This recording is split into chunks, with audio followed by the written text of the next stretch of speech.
Mesdames et messieurs, merci et bienvenue dans cette grande édition de la journée sur votre chaîne Galou TV. Tout de suite, le sommaire.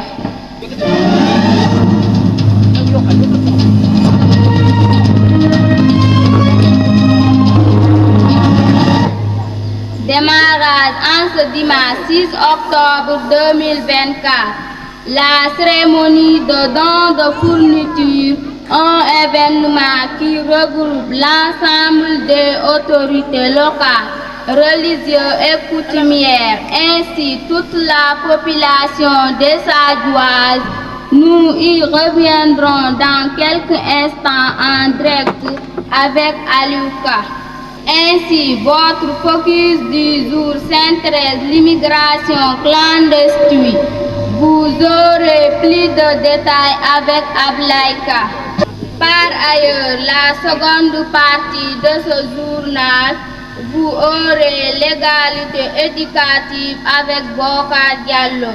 La page sportive sera assurée par Serine Diallo et la chronique du jour avec Ahmad Sow. Voilà le sommet de l'actualité et tout de suite le développement.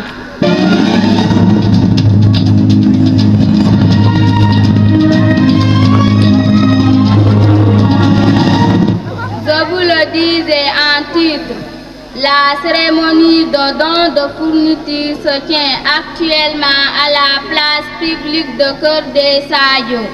Maintenant, joignons votre correspondant qui est actuellement sur les lieux. Bonjour Ali.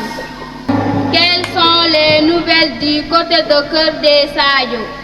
Comme vous l'avez dans l'introduction, je suis présentement à la place publique de Cœur des Sadio qui abrite actuellement la cérémonie don de fourniture organisée au profil des enfants après 3 mois de vacances.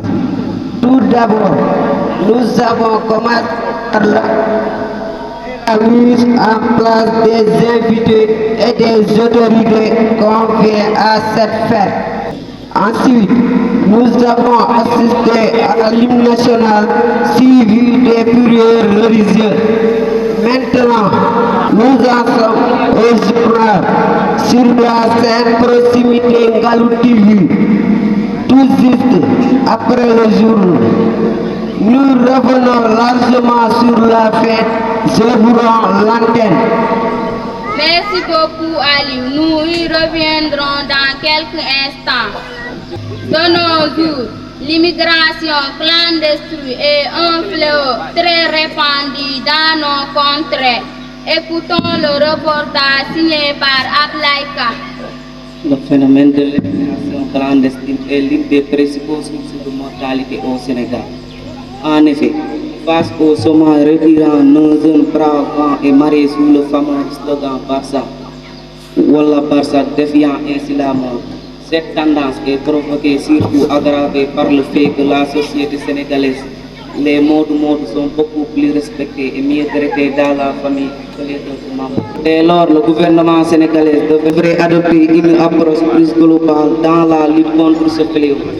Celle-ci ne sera efficace que si la stabilité régionale est garantie et l'entrepreneuriat des jeunes mis au devant de la scène, car réussir au Sénégal est bien possible. Merci beaucoup Ablaïka pour ce très beau reportage.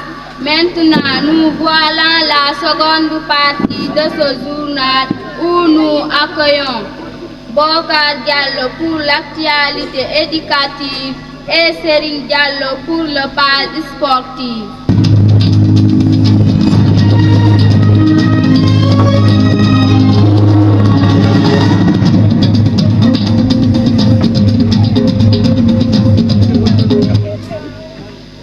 Bonjour Bokar. Bonjour Khadija. Qu'est-ce que tu nous aimes pour l'éducation?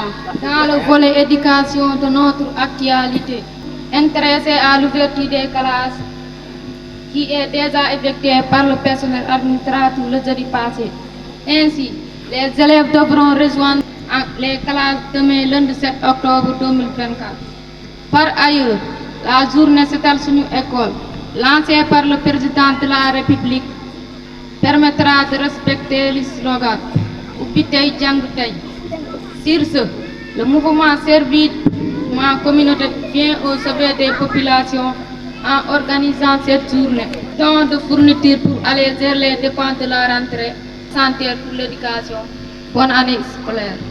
Merci beaucoup. Bonjour Chérie. Bonjour Kalisa. Quelles sont les nouvelles pour le sport? En sport, retourne que la 3e édition du tournoi de la solidarité U15 a été des moments de divertissement et compétition très serrés. Ainsi 4 équipes à savoir Dental, Ballondiral, Bamtare et Galou ont fait leur galop.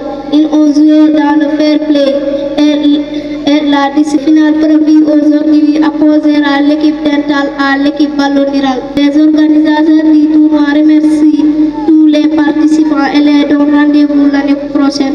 C'était tout pour le sport. Maintenant, écoutons la chronique du jour avec Ahmad Sow.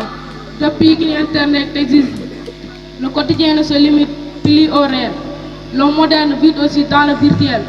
Les réseaux sociaux ont donc fini d'occuper tous les espaces et il est pratiquement impossible d'y échapper. Prenons pour nous WhatsApp, Facebook, Instagram, Snapchat, TikTok, etc. Les exemples de dérive ne manquent pas. Buzz, vidéo, sextap, youtubeur, tiktokeur, arnaque, chantage, etc. C'est carrément la mise en nid des bases instincts de l'humain.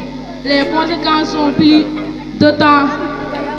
sont d'autant plus graves pour les enfants et les jeunes pris en otage par des prédateurs sexuels, des manipulateurs qui leur font faire des vidéos obscènes qui se resteront à jamais sur le net. Ces enfants fragiles souffriront encore longtemps de leur mésaventure numérique. À bon entendre, salam. Merci, chers téléspectateurs. C'est tout pour ce journal. Merci de votre fidélité sur votre chaîne Alou TV.